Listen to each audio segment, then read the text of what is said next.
கர்த்தருடைய பரிசுத்த நாமத்திற்கு மகிமை உண்டாகட்டும். ஆண்டவராகிய இயேசு கிறிஸ்துவின் நாமத்தினாலே உங்களை வாழ்த்தி வரவேற்கிறேன். மாலை ஆராதனைக்கு வந்திருக்கிற நாம் ஏதோ வந்தோம் போனோம் என்று இல்லாதபடி இந்த நாளிலே ஆண்டவரிடத்திலிருந்து எதையாவது ஒன்றை பெற்றுக்கொள்ள வேண்டும், எதையாவது ஒரு காரியத்தை கற்றுக்கொள்ள வேண்டும் என்ற ஒரு வாஞ்சையோடு வருவோம் என்றால் நிச்சயமாக நாம் நினைப்பதற்கும் ஜெபிப்பதற்கும் மேலான காரியங்களை செய்து தேவன் அனுப்புவார் என்பதிலே சந்தேகமில்லை. ஆண்டவருடைய சமூகத்தில் வந்திருக்கிற நாம் அவருக்கு பிரியமான ஸ்தோத்திர பலியை செலுத்த போகிறோம். எங்கெல்லாம் ஆண்டவருடைய நாமத்தை தொழுது கொள்ளுகிறார்களோ அங்கெல்லாம் அவர் வந்து தன் பிள்ளைகளை ஆசீர்வதிப்பதிலே அவர் பிரியமுள்ளவராயிருக்கிறார். ஆகவே கொஞ்ச நேரம் நாம் ஸ்தோத்திர பலி செலுத்துவோம். அல்லேலூயா அல்லேலூயா. ஸ்தோத்திரம் ஆண்டவரே, தேவாதி தேவனே உமக்கு ஸ்தோத்திரம், ராஜாதி ராஜாவே உமக்கு ஸ்தோத்திரம். பெரியவரே நாங்களுமே ஸ்தோத்தரிக்கிறோம். யோனாவிலும் பெரியவரே ஸ்தோத்திரம், சாலமோனிலும் பெரியவரே ஸ்தோத்திரம், தேவாலயத்திலும் பெரியவரே ஸ்தோத்திரம். உலகத்தில் இருப்பவனை காட்டிலும் எனக்குள் வாசம் பண்ணுகிற தேவன் பெரியவர். அல்லேலூயா அல்லேலூயா அல்லேலூயா. ஸ்தோத்திரம் ஆண்டவரே, கர்த்தராகிய இயேசு கிறிஸ்து. அல்லேலூயா. ஸ்தோத்திரம் நல்லவர். அவர் சென்ற இடமெல்லாம் நன்மை செய்து கொண்டு போனார். Glory to Jesus. நன்றியோடுமை ஸ்தோத்தரிக்கிற ஆண்டவரே, நல்ல தெய்வமே நாங்களுமே ஸ்தோத்தரிக்கிறோம். ராஜாதி ராஜாவே ஸ்தோத்திரம். ஓ இரக்கமுள்ளவரே ஸ்தோத்திரம், மனதுருக்கம் நிறைந்தவரே ஸ்தோத்திரம், நீடிய சாந்தமும் மிகுந்த கிருபையும் நிறைந்தவரே உமக்கு ஸ்தோத்திரம். ஒருவராய் பெரிய காரியங்களை செய்கிறவரே ஸ்தோத்திரம். அல்லேலூயா அல்லேலூயா அல்லேலூயா. ஸ்தோத்திரம். சேனைகளின் கர்த்தர் பரிசுத்தர் பரிசுத்தர் பரிசுத்தரே நாங்களுமே ஸ்தோத்தரிக்கிறோம். எங்கள் பரிகாரியாய் இயேசு கிறிஸ்துவே நாங்களுமே ஸ்தோத்தரிக்கிறோம். நானே பரிசுத்தர் என்று சொன்ன தெய்வமே ஸ்தோத்திரம். நான் பரிசுத்தராய் இருக்கிறது போல நீங்களும் பரிசுத்தராய் இருங்கள் என்று சொன்ன தெய்வமே நாங்களுமே ஸ்தோத்தரிக்கிறோம். அல்லேலூயா அல்லேலூயா. ஸ்தோத்திரம் ஸ்தோத்தரிக்கிறோம் ஆண்டவரே. ஜீவனுள்ள தேவனே நாங்களுமே ஸ்தோத்தரிக்கிறோம். ஜீவாதிபதியே நாங்களுமே ஸ்தோத்தரிக்கிறோம். மகிமையின் தேவனே நாங்களுமே ஸ்தோத்தரிக்கிறோம். நேற்றும் இன்றும் என்றும் மாறாதவரே நாங்களுமே ஸ்தோத்தரிக்கிறோம். அதிசயம் என்ற நாமம் படைத்தவரே ஸ்தோத்திரம். ஆலோசனை கர்த்தாவே ஸ்தோத்திரம். வல்லமையுள்ள தேவனே ஸ்தோத்திரம். நித்திய பிதாவே நாங்களுமே ஸ்தோத்தரிக்கிறோம். அல்லேலூயா அல்லேலூயா அல்லேலூயா. சோதரம் சோதரம் சோதரம் தெய்வமே நாங்களுமே ஸ்தோத்தரிக்கிறோம் ஆண்டவரே. இந்த மாலை ஆராதனையை தேவன் அங்கீகரித்து ஆசீர்வதிக்கும்படியாகவும் ஆராதனைக்கு விரோதமாக எழும்புகிற எல்லா தீய சக்திகள் வெளியேறும்படியாகவும் ஆராதனைக்கு வர வேண்டும் என்று வாஞ்சையோடு இருக்கிற பிள்ளைகளை தேவன் தாமே கூட்டி சேர்க்கும்படியாகவும் தேவனுடைய பிரசன்னம் தேவனுடைய மகிமை இந்த கூடாரத்தில் இறங்கி வரும்படியாகவும் நம்முடைய மத்தியில் இருக்கிற அல்போன்சா ஜெபம் பண்ணுங்க. Praise the Lord. Hallelujah. Glory to Jesus. Glory to Lord Almighty God. தேவாதி தேவனே உமக்கு ஸ்தோத்திரம். அல்லேலூயா அல்லேலூயா அல்லேலூயா. ஸ்தோத்திரம் ஸ்தோத்திரம் ஸ்தோத்திரம் ஸ்தோத்திரம் ஆண்டவரே, நன்றியோடு துதிக்கிறோம் கர்த்தாவே. ஆண்டவரே, இந்த மாலை வேளை ஆராதனைக்காக அப்படி பாதத்தில் வைக்கிறோம் கர்த்தாவே. ஒரு விசை மாத்திரம் நாங்கள் சபையாய் தாழ்த்தி இந்த கரத்தில் ஒப்பு கொடுக்கிறோம் கர்த்தாவே. தேவரீர் நீர் கண்ணோக்கி பார்த்து வழி நடத்தும்படியாய் ஜெபிக்கிறேன். கர்த்தருடைய கண்கள் பூமி எங்கும் உலாவி கொண்டிருக்கிறதுன்னு சொல்லப்பட்டிருக்கே வேதத்துல. ஆண்டவரே கர்த்தாவே, உடைய கண்கள் இந்த சபையை நோக்கி பார்த்து கொண்டிருக்கிறது ஆண்டவரே. அப்பா துதிக்கிறோம் ராஜா. ஒரு விசை மாத்திரம் நீர் பாருங்க ஆண்டவரே. அப்பா துதிக்கிறோம். இந்த சபைக்கு ஆண்டவரே என்ன ஒரு நோக்கம் உண்டு.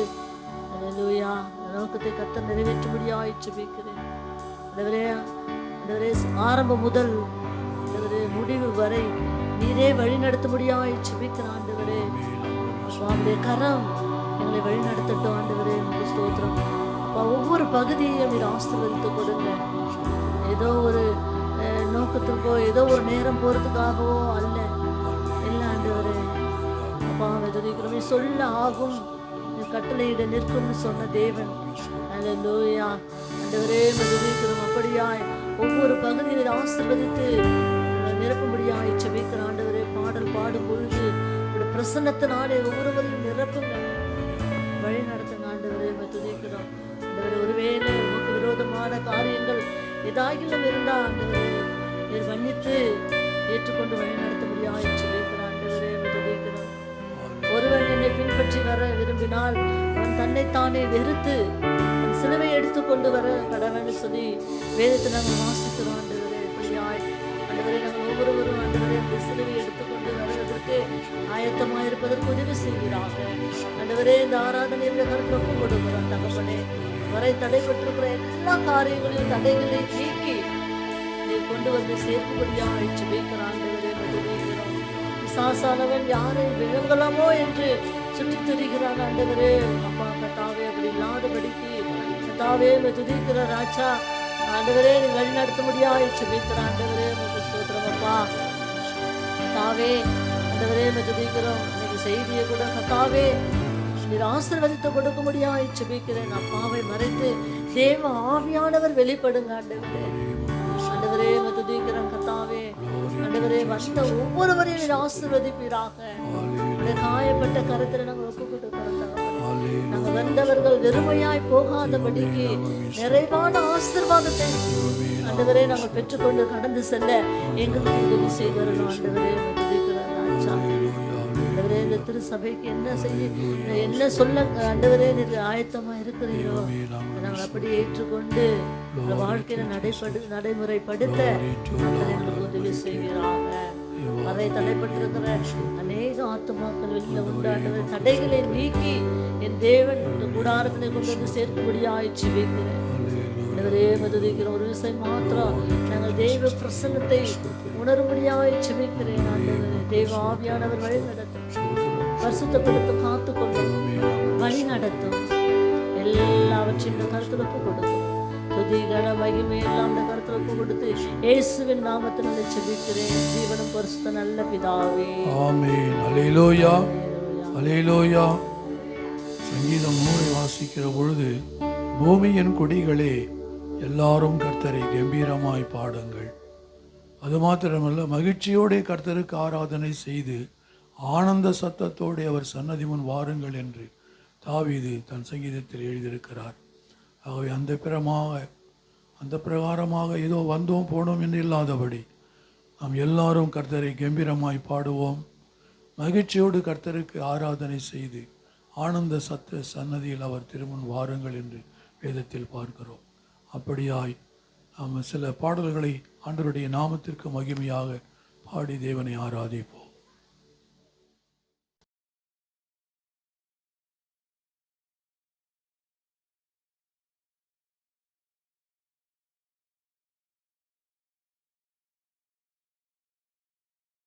Jesus.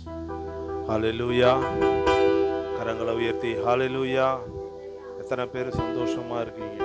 நல்லா 2 கரங்களை உயர்த்தி கர்த்தருக்கே மகிமை. ஹalleluya.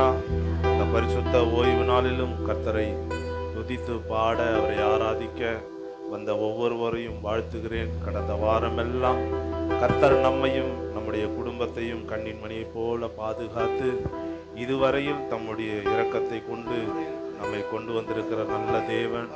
ஹalleluya. அவரை நமக்கு இருக்கிற முழு பலத்தோடு சேர்ந்து ஒரு சில பாடலை பாடி அவருடைய நாமத்தை மகிமைப்படுத்துவோம். முதல் பாடலாக நான் உன்னை விட்டு விலகுவதில்லை, உன்னை என்றும் கைவிடுவதில்லை என்று சொல்லி நாம் இருக்கிற நல்ல கரங்களை தட்டி சேர்ந்து பாடுவோம். எல்லாரும் கரங்களை தட்டி சேர்ந்து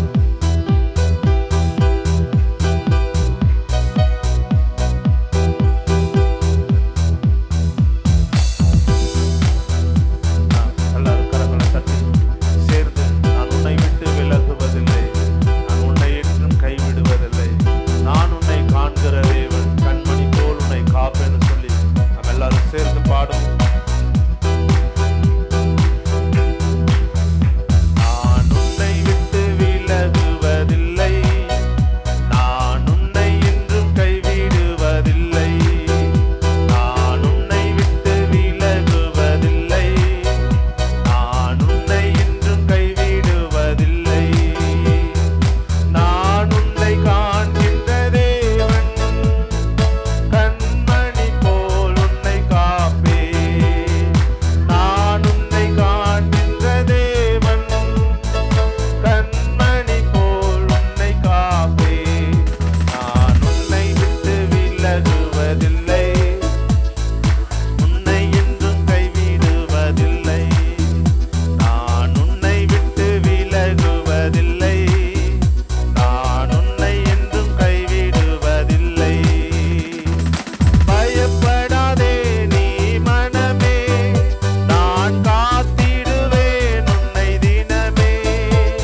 ஹalleluya ஹalleluya. இந்த நான் உன்னை விட்டு விலகுவதில்லை, நான் உன்னை என்றும் கைவிடுவதில்லை, நான் உன்னை காண்கிற தேவன், கண்மணி போல் உன்னை காப்பேன். அது அந்த பாட்டோட வரி வருது இல்லையா? இப்ப நாம எப்படி பாட போறோம் அப்படின்னா, நீர் என்னை விட்டு விலகுவதில்லை, நீர் என்னை என்றும் கைவிடுவதில்லைன்னு சேர்ந்து அந்த பாடலுடைய வரி டிவியில போட போறோம். அப்படியே சேர்ந்து பாடுவோம் எல்லாரும் சேர்ந்து. நீர் என்னை விட்டு விலகுவதில்லை, நீர் என்னை என்றும் கைவிடுவதில்லை, நீர் என்னை காண்கிற தேவன், என்னை கண்மணி போல் காப்பேன் சொல்லி பாடுவோம்.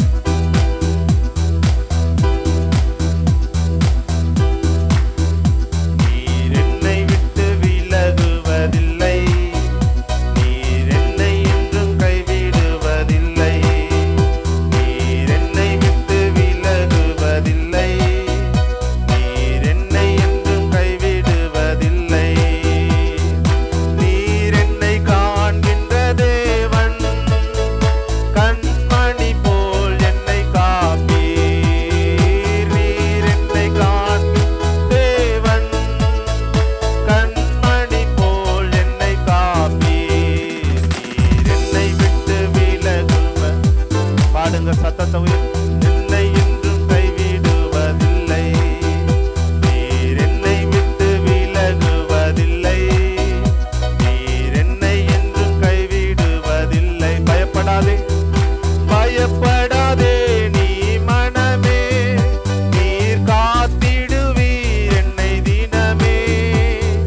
பயப்படாதே நீர் மனமே, நீர் காத்திடுவீர் என்னை தினமே.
ஹalleluya. நம்மை விட்டு விலகாத ஒரே தேவன் அவர். நம்மை என்றும் கைவிடாத தேவன். நான் உன்னை விட்டு விலகுவதும் இல்லை, உன்னை கைவிடுவதும் இல்லை என்று சொன்ன தேவன் இந்த நாள் வரைக்கும் நம்மை கைவிடாமல் பாதுகாத்த ஒரு நல்ல தேவன். ஹalleluya, ஹalleluya. சேர்ந்து இன்னொரு பாடலையும் பாடுவோம். என்னை ஆட்கொண்ட இயேசு உம்மை யார் என்று நான் அறிவேன் சொல்லி நாம் எல்லாரும் சந்தோஷத்தோடு இந்த பாடலை பாடி கர்த்தருடைய நாமத்தை மகிமைப்படுத்துவோம்.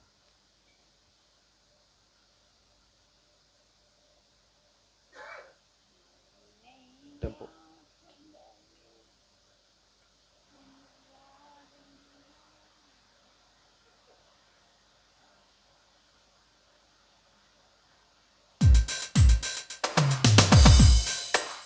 கரங்களை தட்டி பாடுவோம். என்னை ஆட்கொண்ட இயேசு உம்மை யார் என்று நான் அறிவேன், உண்மை உள்ளவரே என்றும் நன்மைகள் செய்பவரே சொல்லி பாடுவோம்.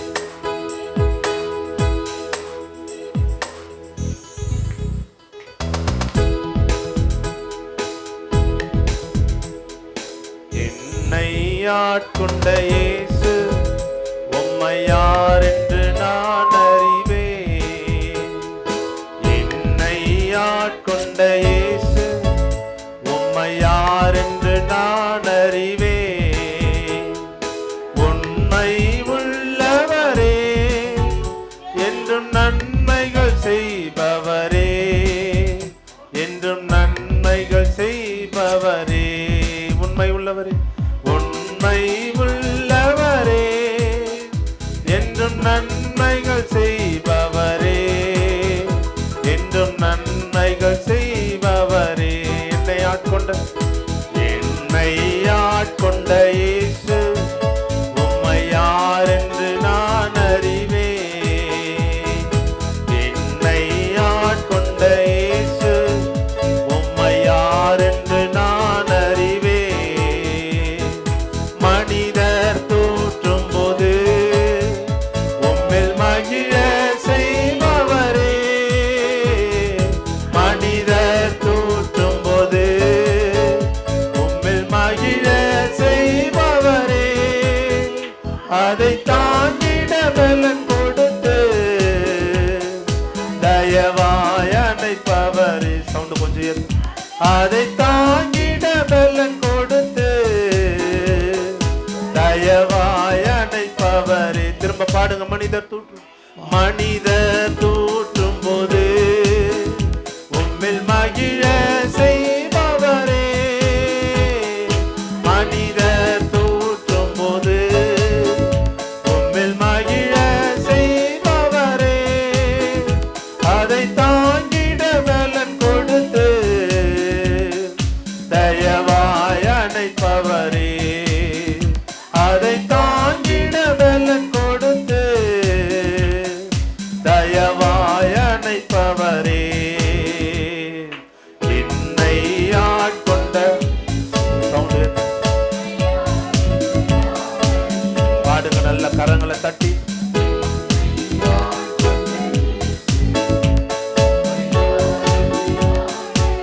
உண்மை உள்ளவரே, உண்மை உள்ளவரே என்றும் நன்மைகள் செய்பவரே, என்றும் நன்மைகள் செய்பவரே. உண்மை உள்ளவரே பாடுங்க. உண்மை உள்ளவரே என்றும் நன்மைகள் செய்பவரே, என்றும் நன்மைகள் செய்பவரே. வாழ்க்கை பயணம், வாழ்க்கை பயணத்திலே மேகத்தூணாய் வருபவரே, வாழ்க்கை பயணத்திலே மேகத்தூணாய் வருபவரே. உம் வார்த்தையின் திரு உணவா வளமாய் காப்பவரே, உம் வார்த்தையின் திரு உணவா வளமாய் காப்பவரே. என்னை ஆட்கொண்ட பாடுங்க. சத்தத்தை உயர்த்தி நல்ல கரங்களை தட்டி பாடுங்க. என்னை ஆட்கொண்ட இயேசு உம்மை யார் என்று நான்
இல்லை என்னாலும் சந்தோஷமே. நான் இயேசுவின் பிள்ளை, பயமே இல்லை என்னாலும் சந்தோஷமே. தெரிந்து கொண்டா மகனாக மகளாக தெரிந்து கொண்டா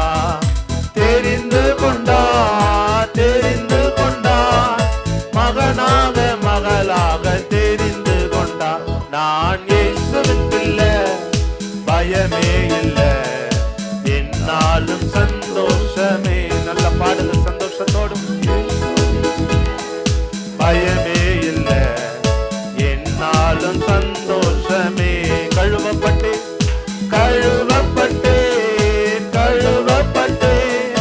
இயேசுவின் ரத்தத்தாலே கழுவப்பட்டேன்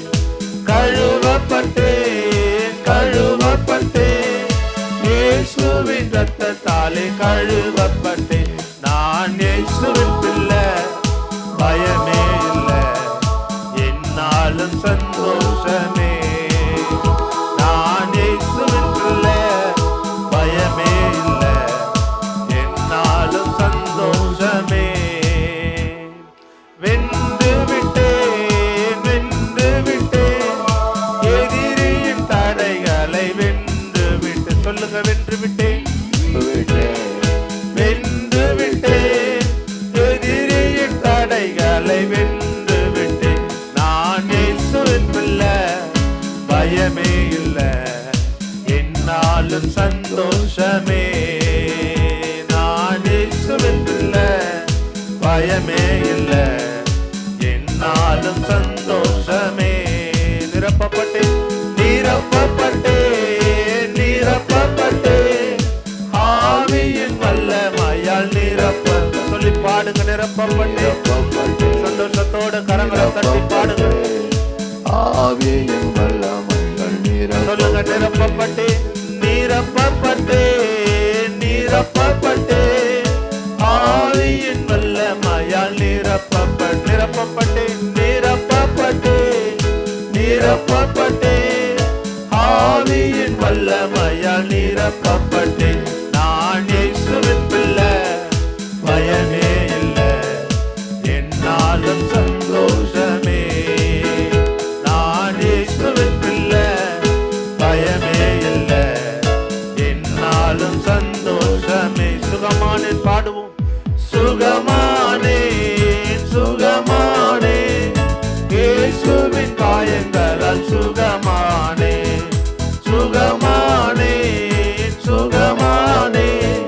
இயேசுவின் காயங்களால் சுகமானே.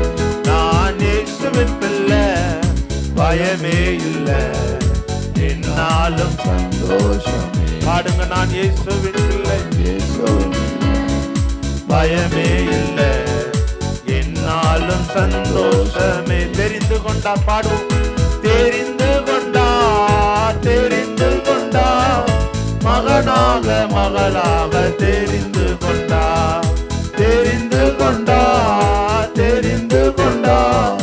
மகனாக மகளாக தெரிந்து கொண்டா.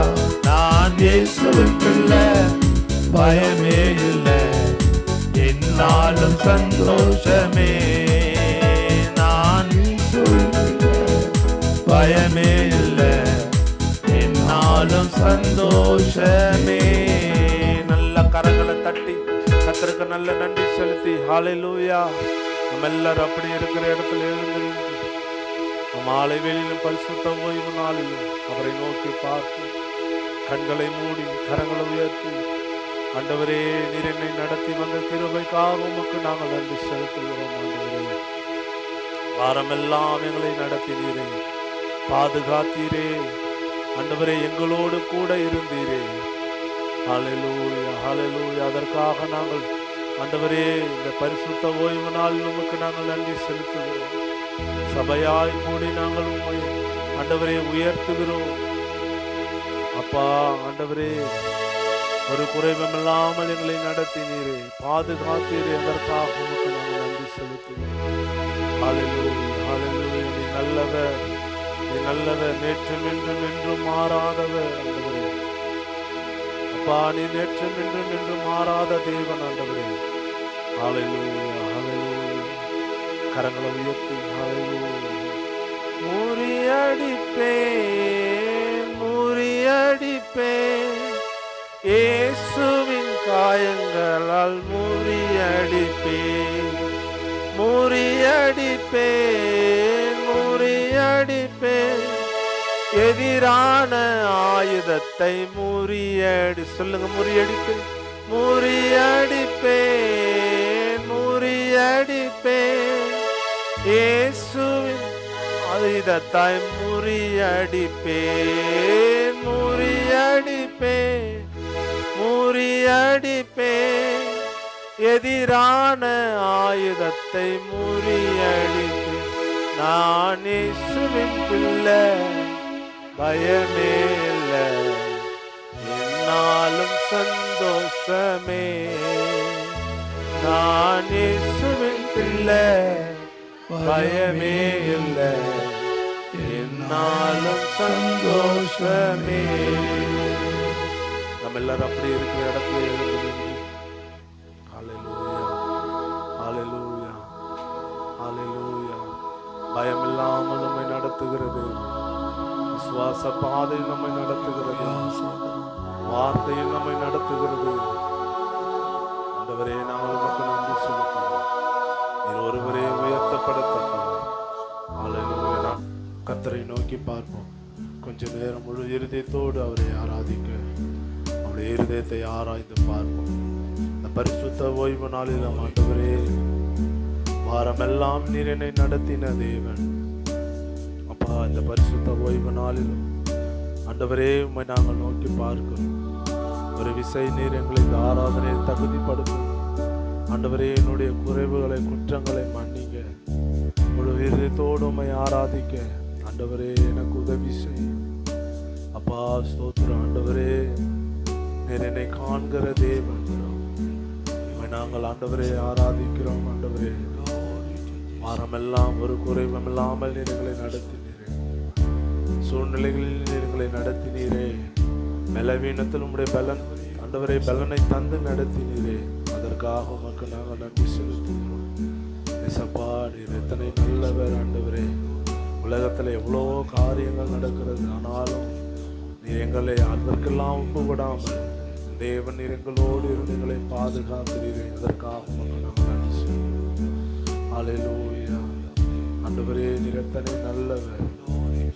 இதுவரையில் கைவிடாமல் ஆண்டவரே அப்பா நீர் எங்களை பராமரிக்கிற தேவன். ஹalleluya ஹalleluya. நாங்கள் ஆண்டவரே ஆராதிக்கிறோம். ஹalleluya. கரங்களை உயர்த்தி என்னோடு சேர்ந்து பாடலை பாடி கர்த்தரை ஆராதிப்போம்.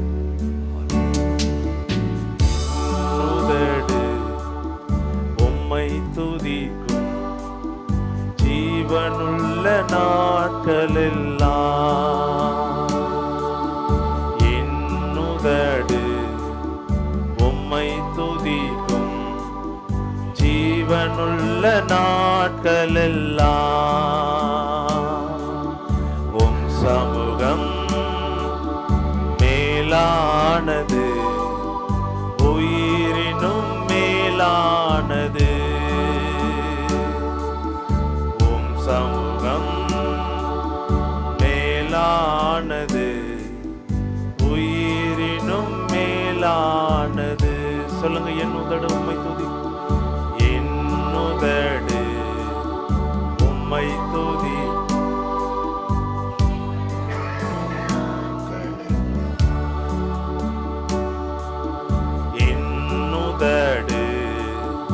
உம்மை துதிக்கும் ஜீவனுள்ள நாட்களெல்லாம்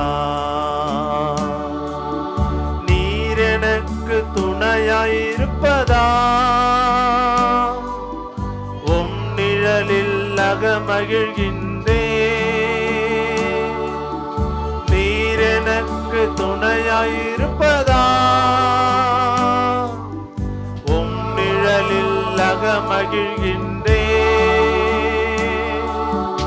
இறுதி வரை உறுதியுடன் உம்மையே பற்றி கொண்டு தாங்குதையா உம்மை சொல்லுங்க.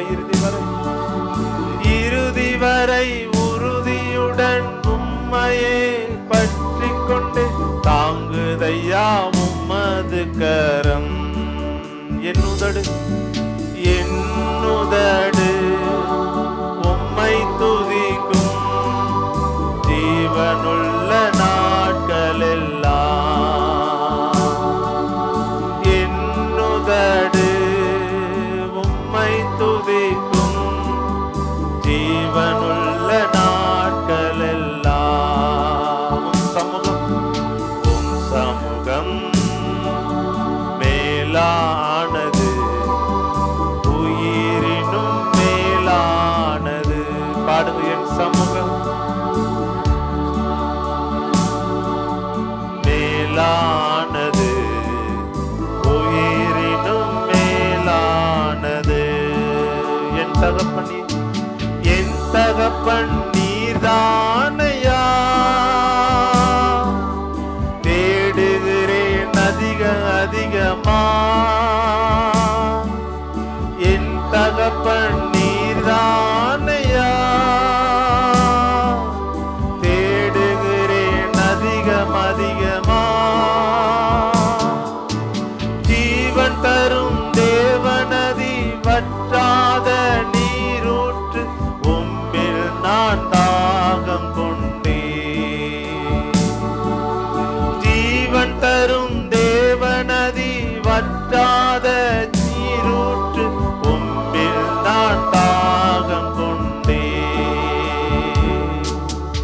என்னுதடு உம்மை துதிக்கும் ஜீவனுள்ள நாட்கள் எல்லாம். சொல்லுங்க. என்னுதடு உம்மை துதிக்கும்.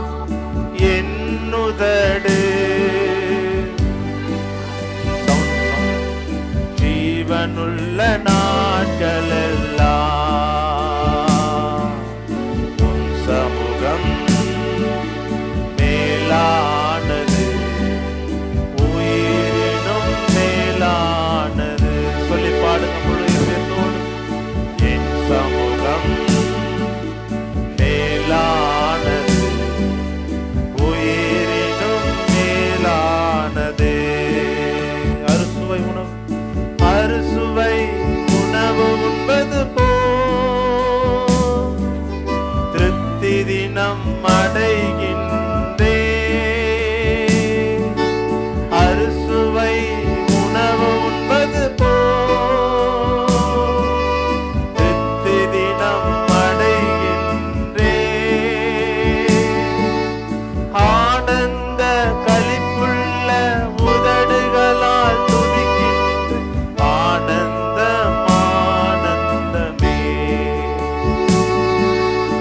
ஆனந்த களிப்புள்ள உதடுகளால் துதிக்கின்ற ஆனந்தமே.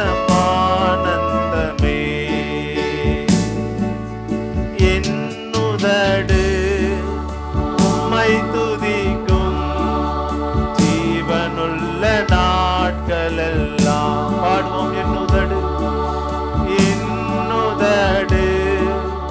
உம்மை துதிக்கும் ஜீவனுள்ள நாட்கள் எல்லாம். பாடுங்க. உம் சமூகம் மேலானது, சமூகம் மேலானது, உயிரினும் மேலானது. பாடுவோம். சமூகம் மேலானது, மேலானது, உயிரினும் மேலானது. என்னுதடு உம்மை துதிக்கும்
மேலானது, உம் சமூகம் மேலானது, உயிரினும் மேலானது. பாடுவோம், சமூகம் மேலானது, மேலானது, உயிரினும் மேலானது. நல்ல தலைக்கு மேல கரங்களை தட்டி கர்த்தருக்கு நல்ல நன்றி செலுத்தி ஹல்லேலூயா, ஹல்லேலூயா. ஆண்டவரே, உமக்கு நாங்கள் நன்றி செலுத்துவோம். பரிசுத்த ஓய்வு நாளிலும் அப்பா உம்மை பாட, துதிக்க, ஆராதிக்க தந்த நல்ல கிருபைக்காக உமக்கு நாங்கள் நன்றி செலுத்துவோம். ஆண்டவரே, நீர் ஒருவரே உயர்த்தப்படத்தக்கவர். ஹல்லேலூயா. நாங்கள் உம்மை உயர்த்துவோம். ஹல்லேலூயா. கரங்களை உயர்த்தி காணிக்கைக்காக ஜெபிப்போம். ஏசப்பா, கொடுக்கிற ஒவ்வொரு கரங்களையும் ஆசீர்வதியும். ஆண்டவரே, வாரமெல்லாம் நடத்தின தேவன் வருகிற வாரத்திலும் நடத்த உண்மை உள்ளவர். தேவைகளை சந்தியும், கையின் பிரயாசத்தை ஆசீர்வதி. இயேசுவின் நாமத்தினால் ஜெபிக்கிறேன் ஜீவனுள்ள நல்ல பிதாவே. பாடலை பாடும் பொழுது கர்த்தருக்கு கொடுப்போம்.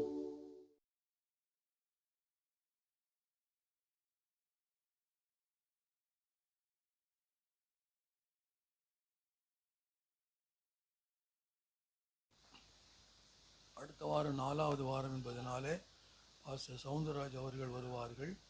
கர்த்தருடைய வார்த்தையை அவர்கள் நம்மிடத்திலே நம்மோடு கூட பகிர்ந்து கொள்ளுவார்கள்.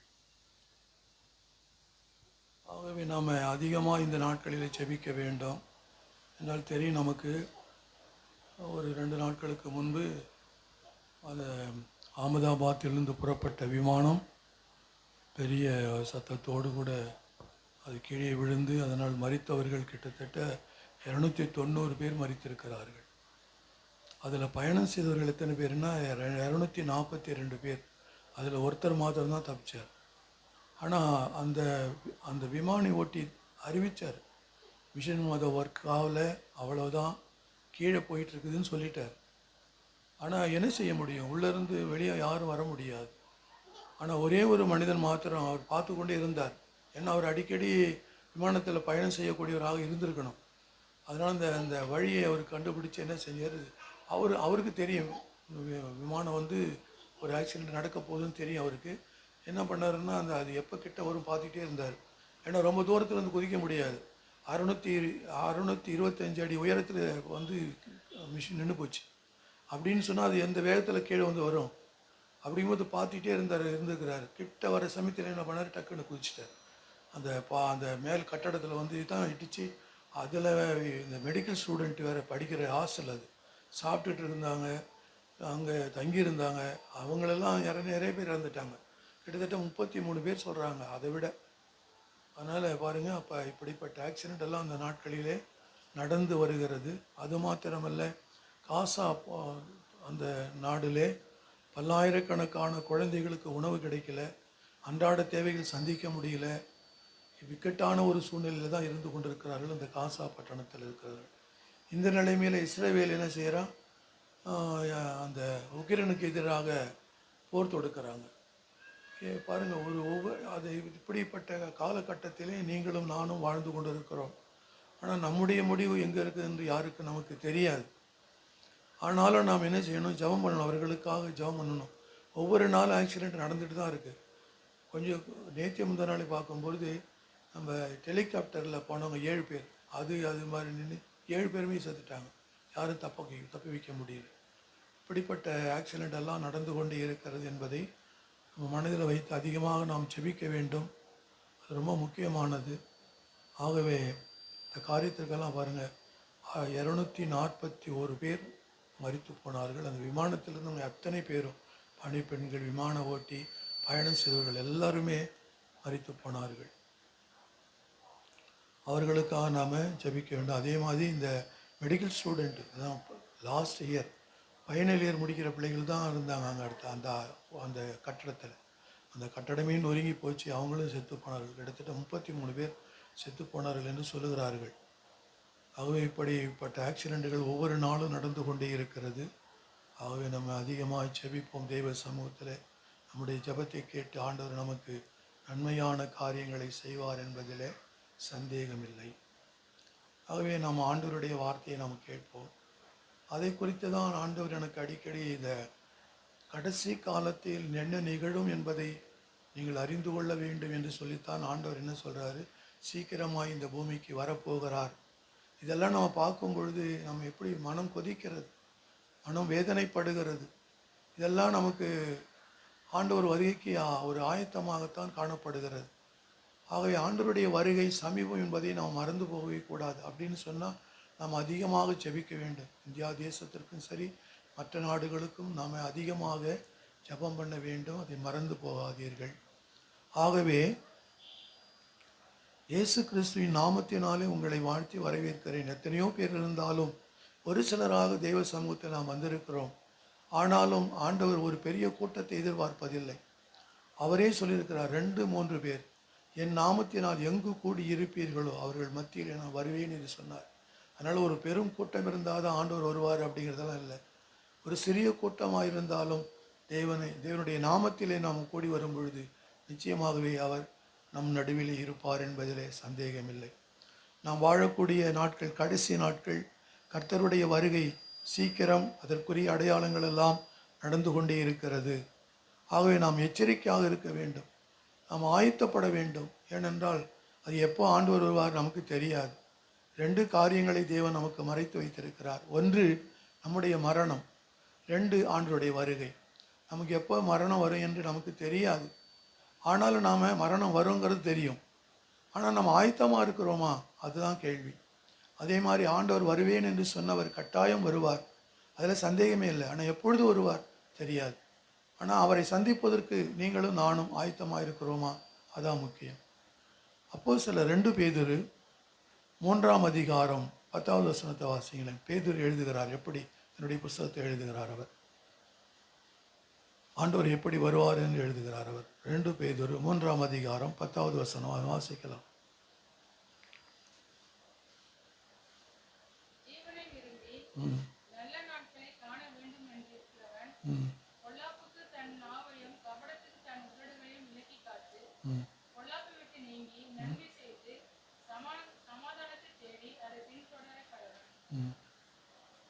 மூணு 10 வாசிக்கிறீங்க.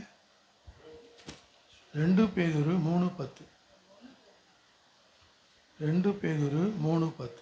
கர்த்தருடைய நாள் இரவிலே திருடன் வருகிற விதமாய் வரும். போதும். கர்த்தருடைய நாள் திருடன் வருகிற விதமாய் வரும். திருடன் வரும் பொழுது நம்ம யாருக்கும் நமக்கு தெரியாது. திடீரென்று தான் திருடன் வருவான். அதே மாதிரி தான் இயேசு கிறிஸ்துனுடைய வருகை அப்படி தான் இருக்கும். நாம் நினையாத நேரத்தில் தான் என்ன சொல்கிறார், நினையாத நேரத்தில் இருக்கும்போது தான் என்ன செய்வார், ஆண்டவர் வருவார்.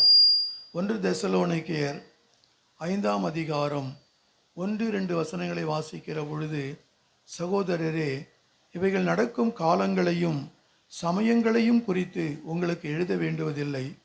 இரவிலே திருடன் வருகிற விதமாய் கர்த்தருடைய நாள் வருமென்று நீங்கள் நன்றாய் அறிந்திருக்கிறீர்கள். பாருங்கள், திருடன் வருகிற விதமாய் கர்த்தருடைய நாள் வரும் என்று நீங்கள் நன்றாய் அறிந்திருக்கிறீர்கள் என்று அப்போஸ்தலனான பவுல் தெசலோனிக்கேயர் எழுதுகிறார். ஆகவே கர்த்தருடைய மகிமையான அந்த நாள் வரப்போகிறது, எடுத்துக்கொள்ளப்பட வேண்டும். நீங்களும் நானும் எடுத்துக்கொள்ளப்பட வேண்டும். கர்த்தருடைய வருகையிலே பங்கு பெற நாம் செய்ய வேண்டிய சில காரியங்களைத்தான் நான் உனக்கு சொல்லிக் கொடுக்க போகிறேன். கர்த்தருடைய நாள் சீக்கிரம் வரப்போகிறார். ஆனால் வருகைக்கு நாம் ஆயத்தமாக இருக்கணுமே. எப்படி ஆயத்தப்படுவது என்பதை ஒரு 4 காரியங்களை நான் சொல்ல விரும்புகிறேன். முதலாவது 1 யோவான் 2ஆம் அதிகாரம் 28வது வசனத்தை வாசிங்களேன். 1 யோவான் 2:28 வாசிக்கலாம். 1 யோவான் 2:28. இப்படி இருக்க பிள்ளைகளே, அவர் வெளிப்படும் போது நாம் அவர் வருகையில் அவருக்கு முன்பாக வெட்கப்பட்டு போகாமல் தைரியம் உள்ளவர்களாய் இருக்கும்படிக்கு அவரில் நிலைத்திருங்கள். போதும். கர்த்தர் வரும் பொழுது அவருக்கு நாம் தைரியம் உள்ளவர்களாக நிற்க வேண்டும் என்றால் நாம் என்ன செய்ய வேண்டும், அவரிலே நாம் நிலைத்திருக்க வேண்டும். அதான் முக்கியம். அவரில் நாம் நிலைத்திருக்க வேண்டும். நாம் அவரில் நிலைத்திராவிட்டால் அவர் முன்னால் நாம் நிற்க முடியாது. அவரிலே நாம் நிலைத்திருக்க வேண்டும். இயேசு கிறிஸ்துவனுடைய இயேசுவிலே நாம் நிலைத்திருக்க வேண்டும். இயேசுவை விட்டு நம்மால் ஒன்றும் எங்கேயும் போகக்கூடாது. போனால் நம்ம கெட்டு தான் போவோம் ஒழிய நம்ம தைரியம் ஆண்டவருடைய வருகையில் அவருக்கு முன்பாக நாம் தைரியமாக நிற்க முடியாது. ஆகவே நாம் அவரில் நிலைத்திருக்க வேண்டும். அவரில் நிலைத்திருக்காவிட்டால் அவருக்கு முன்பாக நாம் நிற்க முடியாது. இயேசு அதை தான் சொன்னார். யோவான் எழுதின சுவிசேஷம் 15ஆம் அதிகாரம் 9ஆம் வசனத்தை வாசிங்களேன். 9ஆம் வசனத்தை வாசிங்க. யோவான் எழுதின பிதா என்னில் அன்பாயிருக்கிறது போல நானும் உங்களில் அன்பாயிருக்கிறேன். என்னுடைய அன்பிலே நிலைத்திருங்கள். போதும். என்னுடைய அன்பிலே நிலைத்திருங்கள் என்று ஆண்டவர் சொல்றார். அவருடைய அன்பிலே நாம் நிலைத்திருக்க வேண்டும். அந்த இயேசு கிறிஸ்துனுடைய அன்பை நாம் உதாசீனப்படுத்தக்கூடாது. அந்த அன்பிலே நாம் நிலைத்திருக்க வேண்டும். அவருடைய அன்பிலே நாம் நிலைத்திருக்கிறோமா என்பதை நாம் எப்படி அறிந்து கொள்வது? நான் அவருடைய அன்பிலே நிலைத்திருக்கிறேனா அப்படிங்கிறத நாம் எப்படி அறிஞ்சிக்க முடியுது? வாசிக்கலாம். யோவான் 15ஆம் அதிகாரம் 10ஆவது வசனத்தை வாசிங்களேன். நான் என் பிதாவின் கற்பனைகளை கைக்கொண்டு அவருடைய அன்பிலே நிலைத்திருக்கிறது போல நீங்களும் என் கற்பனைகளை கைக்கொண்டிருந்தால் என்னுடைய அன்பிலே நிலைத்திருப்பீர்கள். அப்ப பாருங்க, நாம் அவருடைய அன்பிலே நிலைத்திருக்கிறோமா என்பதை எப்படி அறிந்து கொள்வது அப்படின்னு சொல்லும் பொழுது அவரே சொல்றாரு, நான் என் பிதாவின் கற்பனைகளை கைக்கொண்டு அவருடைய அன்பிலே நிலைத்திருக்கிறது போல நீங்களும் என்னுடைய கற்பனைகளை கைக்கொண்டிருந்தால் என்னுடைய அன்பிலே நிலைத்திருப்பீர்கள் என்று இயேசு சொல்லுகிறார். அப்ப நாம் அவரது கற்பனைகளை கைக்கொண்டிருந்தால்தான் நாம் என்ன செய்ய முடியும்? அவரில் நிலைத்திருக்க முடியும். அவரது கற்பனை என்ன, அதை நம்ம தெரிஞ்சுக்கணும். அவருடைய கற்பனை என்ன? 15ஆம் அதிகாரம் 12ஆம் வசனத்தை வாசிங்களேன். 12ஆம் வசனத்தை வாசிங்க. நான் உங்களில் அன்பாயிருக்கிறது போல நீங்களும் ஒருவரில் ஒருவர் அன்பாயிருக்க வேண்டும் என்பது என்னுடைய கற்பனையாய் இருக்கிறது. பாருங்க, அப்ப நான் உங்களில் அன்பாயிருக்கிறது போல நீங்கள் என்ன செய்ய வேண்டும்? ஒருவருக்கு ஒருவர் நாம எப்பொழுதும் அன்பாயிருக்க வேண்டும். அதுதான் பிரதான கற்பனை. அதுதான் ஆண்டவர் நம்மிடத்திலிருந்து எதிர்பார்ப்பது என்ன? அன்பு செய்ய வேண்டும். எல்லாரையும் நாம் நேசிக்க வேண்டும். நேசிக்கக்கூடிய இருதயத்தை ஆண்டவரை எனக்கு தாங்க அப்படின்னு சொல்லி நாம் கேட்க வேண்டும். ஆக இன்றைக்கு எதை மக்கள் தேடி ஓடுகிறார்கள் அப்படின்னு சொன்னால், தீர்க்க தரிசனம் எங்கே சொல்லுவாங்க, எங்கே வரம் இருக்குது அப்படின்னு அங்கே போகிறாங்க எல்லாரும்.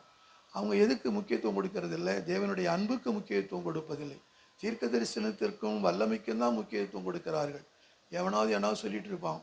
அவன் சொல்லுகிற, அதாவது இது தீர்க்க தரிசனங்களை நம்பி நாம் எங்கேயுமே போகக்கூடாது. தீர்க்க தரிசனம் சொல்கிறான்னு சொன்னால் இந்த நாம் வைத்திருக்கிற இந்த வேதத்தில் இருந்து தீர்க்க தரிசனம் சொல்லணும். அதை விட்டுட்டு சொந்தத்தில் சொல்கிறது, மக்களை ஏமாத்துறமா ஆட்கள்லாம் நிறைய பேர் இருக்கிறாங்க. ஆனால் அதெல்லாம் ஆண்டவருக்கு பிரியமில்லாத ஒன்று. நம்ம வல்லமைகளையும் தீர்க்க தரிசனங்களையும் நாம் என்ன செய்யக்கூடாது? அதற்காக ஓடி அங்கே போய் இதெல்லாம் கேட்கவே கூடாது. ஆண்டவர் நமக்கு என்ன சொல்கிறார்? நான் உங்களில் அன்பாக இருக்கிறேன். அவருடைய அன்பு நம்ம மேல் இருந்தால் தான் நமக்காக என்ன செய்ய, நாம் பாவிகளாக இருக்கையிலே நமக்காக தன் ஜீவனை கொடுத்தார். அவர் ஏதோ நல்லவன் என்பதற்காக அல்ல, நம்ம மேல் வைத்த நேசத்தின் நிமித்தம்தான் அவர் என்ன செய்தார்?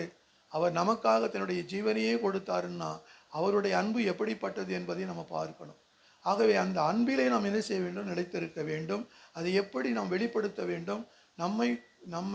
நம்மோடு இருக்கிற சகோதர சகோதரிகளை நாம் எப்பொழுது என்ன செய்ய வேண்டும்?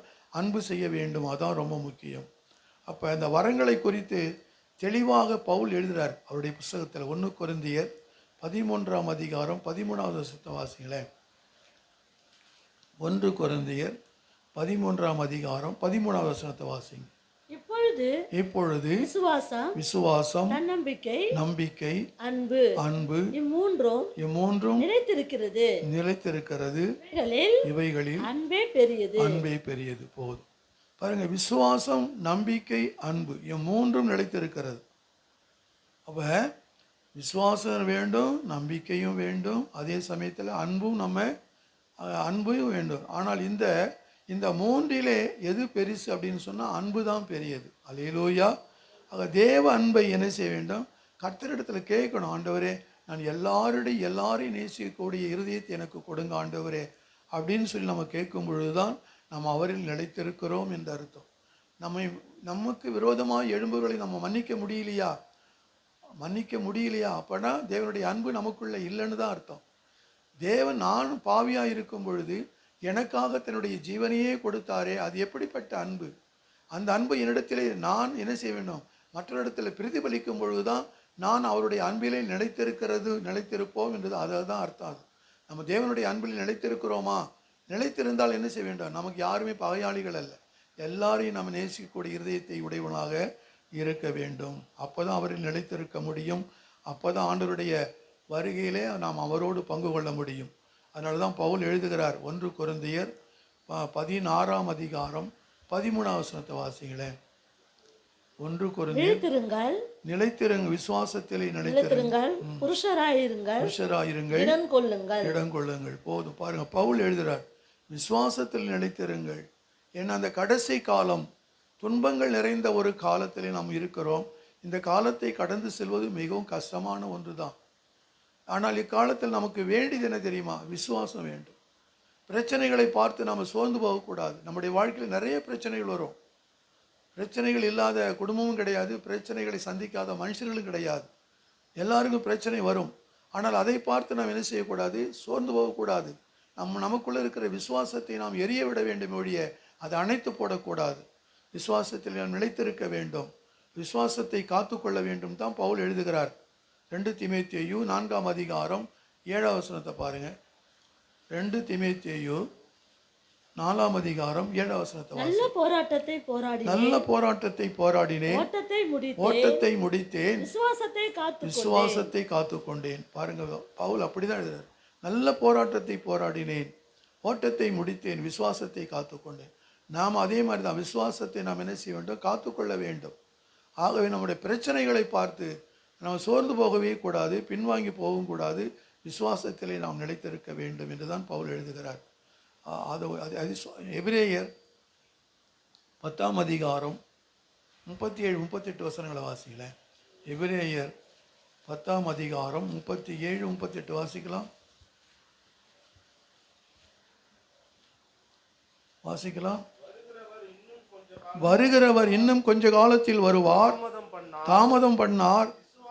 விசுவாசத்தினால் நீதிமான் பிழைப்பான், பின்வாங்கி போவானானால் அவன் மேல் என் ஆத்துமா பிரியமாயிராது. பாருங்க, வருகிறவர் இன்னும் கொஞ்ச காலத்தில் வருவார், தாமதம் பண்ணார் என்று பார்க்கிறோம். ஆகவே இயேசு கிறிஸ்து வரப்போகிறார், அதில் எந்த விதமான ஒரு சந்தேகமும் நமக்கு இல்லை. கண்டிப்பாக வருவார். ஆனால் நம்ம விசுவாசத்தை நாம் இழந்துவிடக்கூடாது. விசுவாசத்தினால்தான் நீதிமான் பிழைப்பான், பின்வாங்கி போவானானால் அவன் மேல் என் ஆத்துமா பிரியமாயிராது என்று பவுல் எழுதுகிறார். எனவே விசுவாசத்திலே நிலைத்திருக்க வேண்டும். அப்பொழுதுதான் கர்த்தருடைய வருகை சமீபம். நாம் விசுவாசத்தில் நிலைத்திருக்கிறோம் என்றால் ஆண்டவருக்கு முன்னால் நாம் தைரியமாக நிற்க முடியும். 2வது ஒரு காரியத்தை வெளிப்படுத்தின சுவிசேஷம் 3ஆம் அதிகாரம் 3ஆம் வசனத்தை வாசிக்கலாம். ஆகையால் நீ கேட்டு பெற்றுக்கொண்ட வகையை நினைவு கூர்ந்து அதை கை கொண்டு மனம் திரும்பு. நீ விழித்திராவிட்டால் திருடனை போல் உன்மேல் வருவேன்.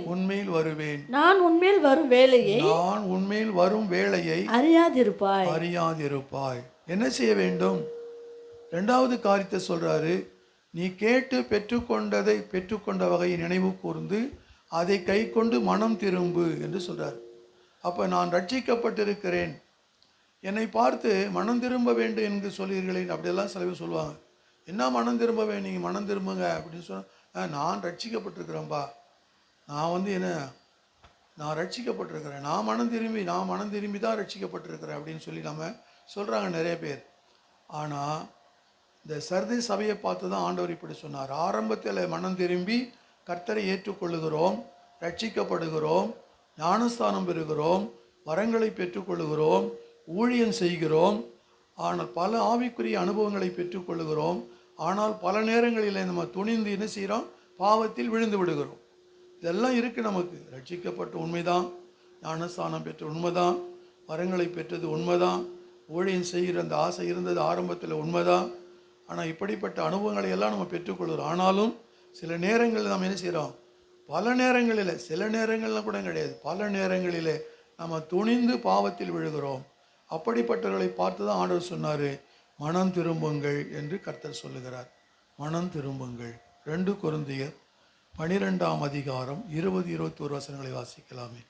2 கொரிந்தியர் 12ஆம் அதிகாரம் 20 ஆகிலும் நான் வந்து உங்களை என் மனதின்படி இருக்கிறவர்களாக காணாமலும் நானும் உங்கள் மனதின்படி இருக்கிறவனாக காணப்படாமல் இருப்பேனோ வென்றும் விரோதங்கள், வைராக்கியங்கள், கோபங்கள், வாக்குவாதங்கள், புறங்கூறுதல், கோல் சொல்லுதல், இருமாப்பு, கலகங்கள் ஆகிய இவைகள் உங்களுக்குள்ளே உண்டாயிருக்க வேண்டாம் என்றும் மறுபடியும் நான் வரும்பொழுது என் தேவன் உங்களிடத்தில் என்னை தாழ்த்தும்படிக்கு முன் பாவம் செய்தவர்களாகிய அநேகர் தங்கள் நடப்பித்த அசுத்தத்தையும் வேசித்தனத்தையும் காம விகாரத்தையும் விட்டு மனம் திரும்பாமல் இருப்பதை குறித்து நான் துக்கப்பட வேண்டியதா இருக்குமோ என்று பயந்திருக்கிறேன். ஆகவே கர்த்தரை ஏற்றுக்கொண்டிருக்கிற நமக்குள் என்ன செய்ய வேண்டும், ஒரு பெரிய சுத்திகரிப்பு அவசியம். ஆண்டவர் நம்ம பார்க்கிறோம், அப்போஸ்தலர் 17ஆம் அதிகாரத்தில் 30ஆம் வசனத்தை வாசிக்கிற பொழுது, அறியாமையுள்ள காலங்களை தேவன் காணாதவர் போல் இருந்தார், இப்பொழுதோ மனம் திரும்ப வேண்டும் என்று எங்குமுள்ள மனுஷர் எல்லாருக்கும் கட்டளையிடுகிறார். எனவே மனம் திரும்புதல் மிக மிக அவசியம். அறியாமையுள்ள காலங்களை தேவன் காணாதவர் போல் இருந்தார், நம்ம அறியாத நாட்களில். ஆனால் இப்பொழுதே ஆண்டவர் சொல்றாரு, மனம் திரும்ப வேண்டும் என்று எங்குள்ள மனுஷர் எல்லாருக்கும் கட்டளையிடுகிறார். ஆகவே மனம் திரும்புதல் மிக மிக நமக்கு அவசியம். இயேசு சொன்னார், மார்க் எழுதின சுவிசேஷம் 1ஆம் அதிகாரம் 15ஆம் வசனத்தை வாசிங்களேன். மார்க் 1ஆம் அதிகாரம் 15ஆம் வசனத்தை வாசிக்கிறோம். காலம் நிறைவேறிற்று, தேவனுடைய ராஜ்யம் சமீபமாயிற்று, மனம் திரும்பி சுவிசேஷத்தை விசுவாசியுங்கள் என்றார்.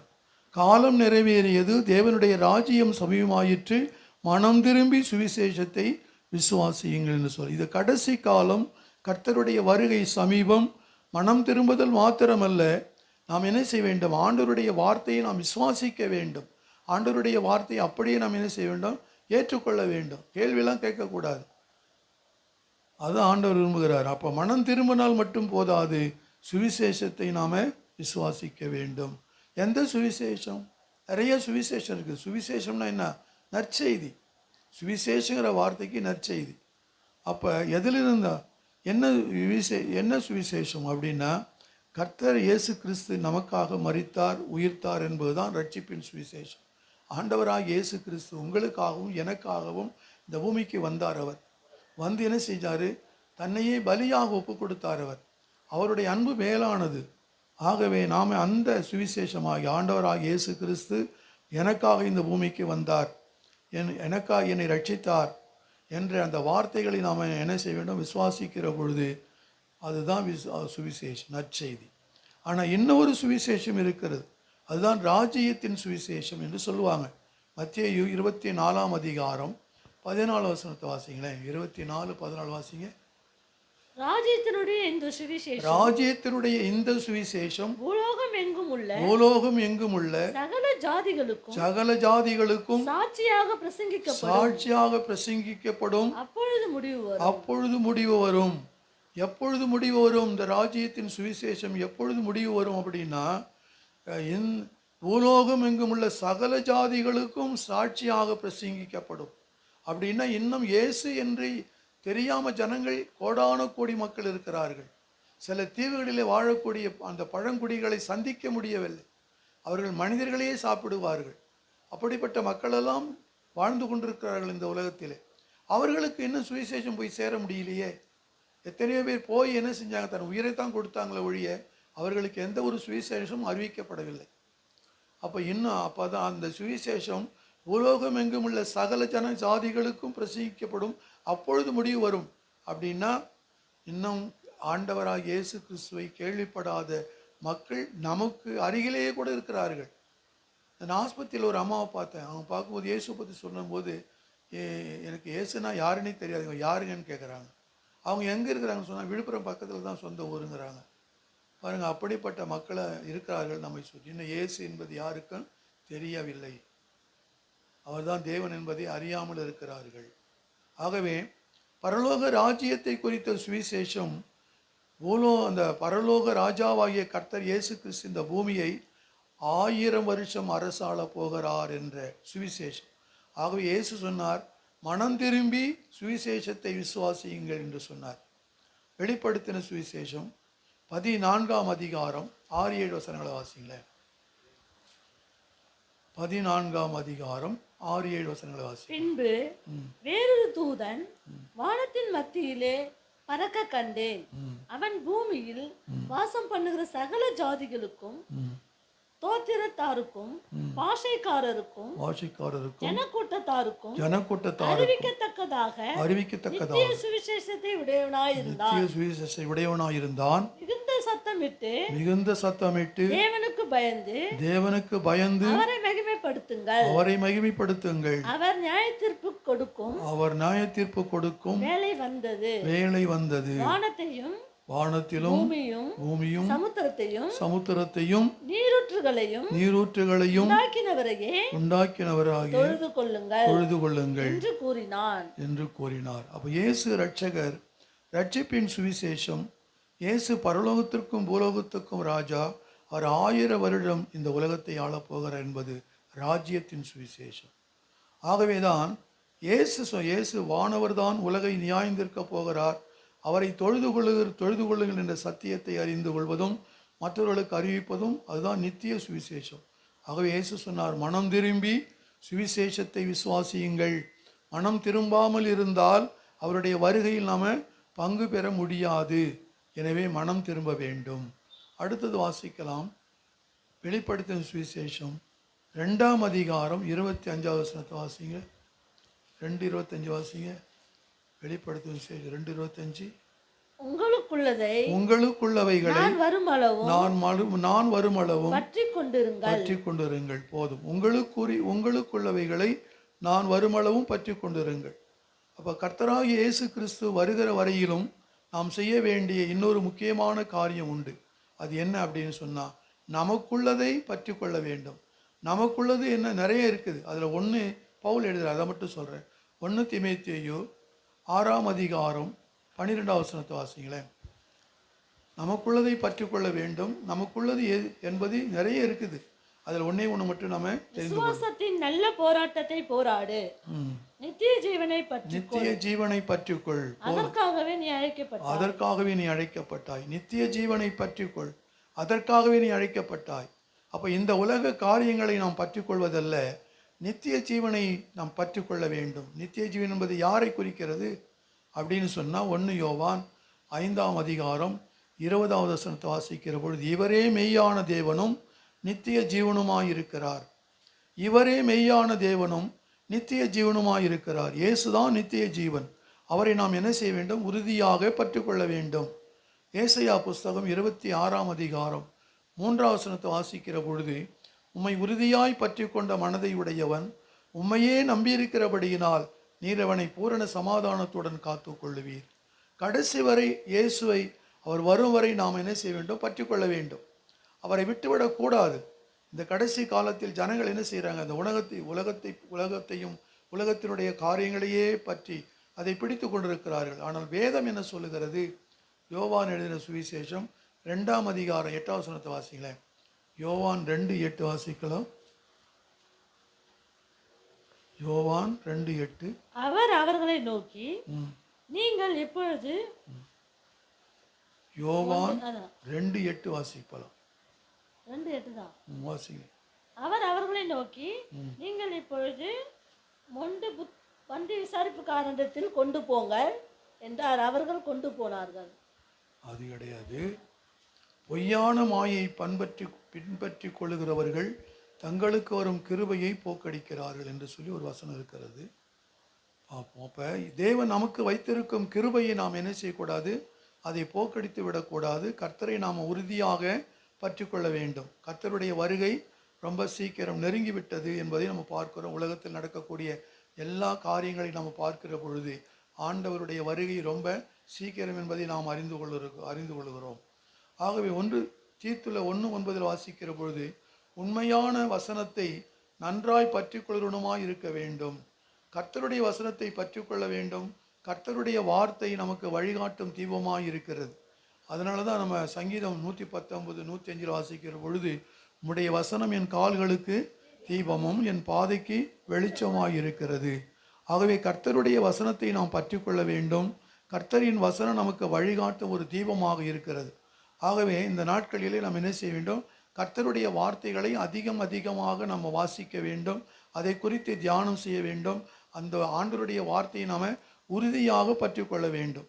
அப்போ அந்த கர்த்தருடைய வார்த்தை தான் நம்ம என்ன செய்ய முடியும்? பரலோகத்துக்கு நேராய் நம்மை நடத்த முடியும். வேறு எந்த ஒரு வார்த்தை நம்மை பரலோகத்துக்கு நேராய் நடத்தவே முடியாது. கர்த்தருடைய வார்த்தை மாத்திரமே நம்மை பரலோகத்துக்கு நேராக நடத்த முடியும். ஆகவே ஒவ்வொரு நாளும் நம்முடைய கையில் இருக்கிற வேதத்தை வாசிக்க மறவாதீர்கள். அதை வாசித்து கொஞ்ச நேரம் தியானம் செய்யுங்கள். கர்த்தருடைய வார்த்தை நம்மை பரலோகத்துக்கு நேராய் நடத்தி செல்லும் என்பதிலே சந்தேகமில்லை. இன்னும் ஒரு காரியத்தை மாத்திரம் பார்ப்போம். வெளிப்படுத்தின சுவிசேஷம் 22ஆம் அதிகாரம் 12ஆம் வசனத்தை வாசிங்க. வெளிப்படுத்தின சுவிசேஷம் 22ஆம் அதிகாரம் 12ஆம் வசனத்தை வாசிங்க. இதோ சீக்கிரமாய் வருகிறேன், அவனுடைய கிரியையின்படி அவனுக்கு நான் அளிக்கும் பலன் என்னோடு கூட வருகிறது. பாருங்க, சீக்கிரமாய் வரப்போகிற கர்த்தர் அவருடன் நம்முடைய பலனை கொண்டு வருகிறார். அவனுக்குரிய பலன் அது தேவன் வரும்பொழுது அவை கொண்டு வருவார். அப்போ நம்ம கர்த்தர் சீக்கிரம் வரப்போகிற கர்த்தரை சந்திக்கவும் அவர் கொடுக்கும் பலனை நாம் பெற்றுக்கொள்ளவும் கிரிகை செய்ய வேண்டும். ஆகவே தான் இயேசு சொன்னார், அவனுடைய கிரிகையின்படி அவனுக்கு பலன் கொடுப்பேன் என்று சொன்னார். யோவான் எழுதின சுவிசேஷம் 4ஆம் அதிகாரம் 34ஆம் வசனத்தை வாசிக்கிற பொழுது, நான் என்னை அனுப்பினவருடைய சித்தத்தின்படி செய்து அவருடைய கிரிகையை முடிப்பது என்னுடைய போஜனமாக இருக்கிறது என்று சொன்னார். ஆகவே கர்த்தர் நமக்கு கொடுத்த கிரியை செய்து முடிக்க வேண்டும். அது ரொம்ப முக்கியம். யோவான் எழுதின சுவிசேஷம் 9ஆம் அதிகாரம் 4ஆவது வசனத்தை வாசிக்கிற பொழுது, பகற்காலம் இருக்க மட்டும்தான் நாம் என்னை அனுப்பினவருடைய கிரிகளை செய்ய வேண்டும். ஒருவனும் கிரியை செய்யக்கூடாத ராக்காலம் வருகிறது. ஆகவே கிரியை செய்யக்கூடிய காலத்தில் நாம் இருக்கிறோம், பகற்காலத்தில் இருக்கிறோம். அதுதான் அப்படின்னு சொல்லி நம்ம நிற்கக்கூடாது. ஏனென்றால் நம்ம எதிர்நோக்கி வருகிறது எந்த கிரியும் செய்ய முடியாத ராக்காலம் ஒன்று வருகிறது. ஆகவே இதை எதை குறிக்கிறது அப்படின்னு சொன்னால், அவருடைய ஊழியத்தை நாம் உண்மையாய் செய்ய வேண்டும். கர்த்தருடைய சித்தம் என்ன அப்படின்னு பார்க்கும் பொழுது 1 தீமோத்தேயு 2ஆம் அதிகாரம் 4ஆம் வசனத்தை வாசிக்கிற பொழுது, எல்லா மனுஷரும் ரட்சிக்கப்படவும் சத்தியத்தை அறிகிற அறிவை அடையவும் அவர் சித்தமுள்ளவராயிருக்கிறார். அப்படின்னா எல்லா மனுஷரும் ரட்சிக்கப்பட வேண்டும். அவர்களுக்கு ரட்சிக்கப்பட வேண்டும் என்று சொன்னால் நம்ம இயேசுவை குறித்து அவர்களுக்கு சொல்ல வேண்டும். அதுதான் ஊழியம். அந்த கிரியைக்கேற்ற பலனை நிச்சயமாக தேவன் நமக்கு செய்வார், கொண்டு வருவார் என்பதிலே சந்தேகமில்லை. அதான் ஒருவன் எனக்கு ஊழியம் செய்தால் பிதாவானவரனை கனப்படுத்துவார் என்று சொல்லி நம்ம வேதத்தில் பார்க்கிறோம். ஆகவே நம்ம ஊழியம் செய்யும் பொழுது அதற்குரிய பலன் அவரோடு கூட வருகிறது. என் ஆண்டவர் வரும் பொழுது எனக்குரியதை தேவன் என்ன செய்வார்? கொண்டு வருவார் என்பதிலே சந்தேகமே இல்லை. ஆகவே நாம் உற்சாகமாக கர்த்தருக்கு ஊழியம் செய்வோம். நம்மால் என்ற உதவிகளை மற்றவர்களுக்கும் நாம் செய்வோம். எபேசியர் 2:10 வாசிக்கிற பொழுது, ஏனெனில் நற்கிரியைகளை செய்கிறதற்கு நாம் கிறிஸ்து இயேசுவுக்குள் சிருஷ்டிக்கப்பட்டு தேவனுடைய செய்கையாய் இருக்கிறோம். அவைகளிலே நாம் நடக்கும்படி அவர் முன்னதாக அவைகளை ஆயத்தம் பண்ணியிருக்கிறார். ஆகவே இந்த உலகத்தில் மற்றவர்களுக்கு நற்கிரியைகளை செய்யத்தான் கர்த்தர் உங்களையும் என்னையும் சிருஷ்டித்திருக்கிறார். நீதிமொழிகள் 3:27 வாசிக்கிற பொழுது, நன்மை செய்யும்படி உனக்கு திராணி இருக்கும் பொழுது அதை செய்யத்தக்கவர்களுக்கு செய்யாமல் இராதே அப்படின்னு சொல்லி எழுதப்பட்டிருக்கிறது நீதிமொழிகளில்.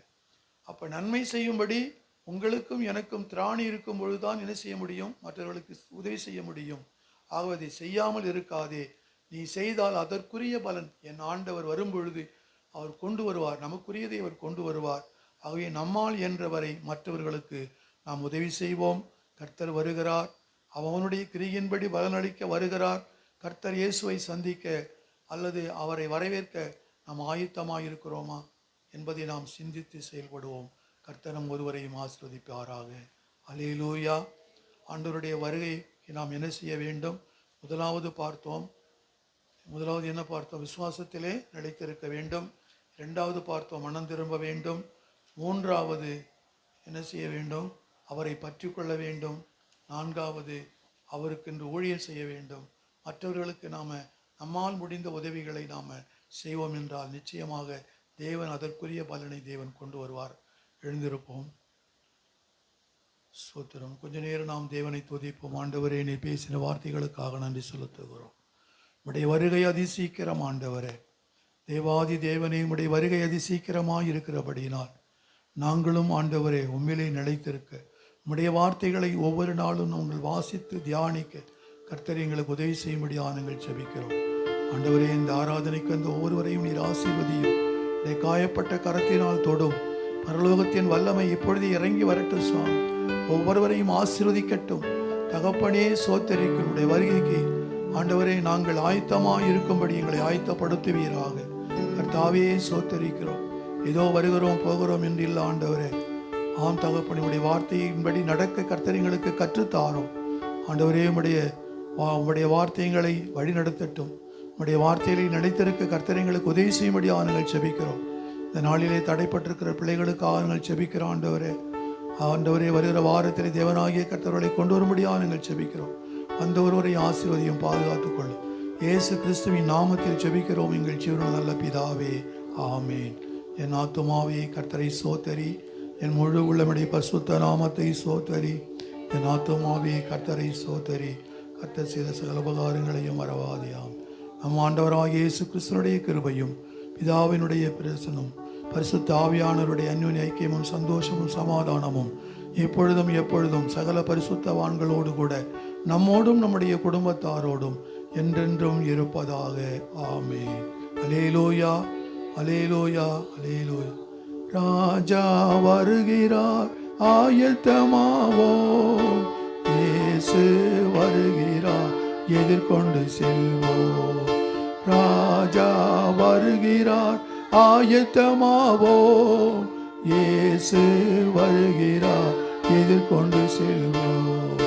இயேசு வருகிறார், எதிர்கொண்டு செல்வோம்.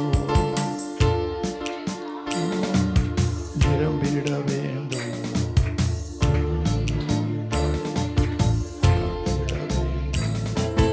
நாங்கள் எல்லாம்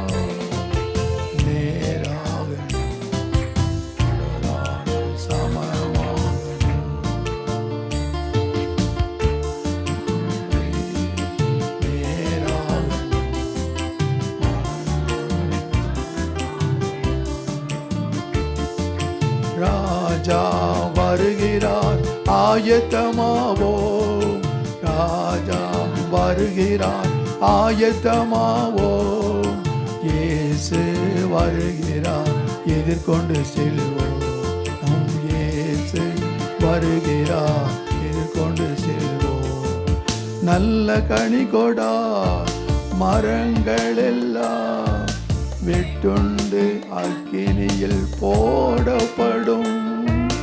நல்ல கனி கொடா மரங்கள் எல்லாம் வெட்டுண்டு அக்கினியில் போடப்படும்.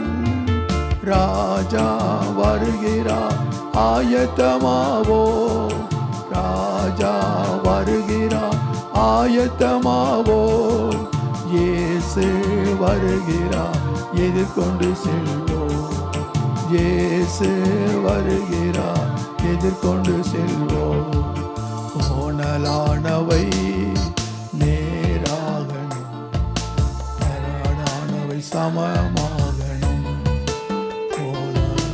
கோணலானவை நேராகணும், கரடானவை சமமாகணும்.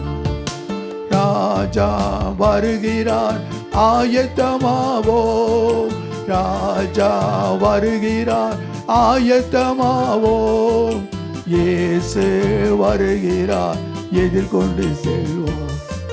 இயேசு வருகிறார், எதிர்கொண்டு செல்வோம். அல்லேலூயா, அல்லேலூயா, அல்லேலூயா. நாம் ஒருவருக்கொரு சமாதானத்தை சொல்லி கடந்து போவோம். கர்த்தர் நம்மை ஆசீர்வதிப்பாராக. ஆமென்.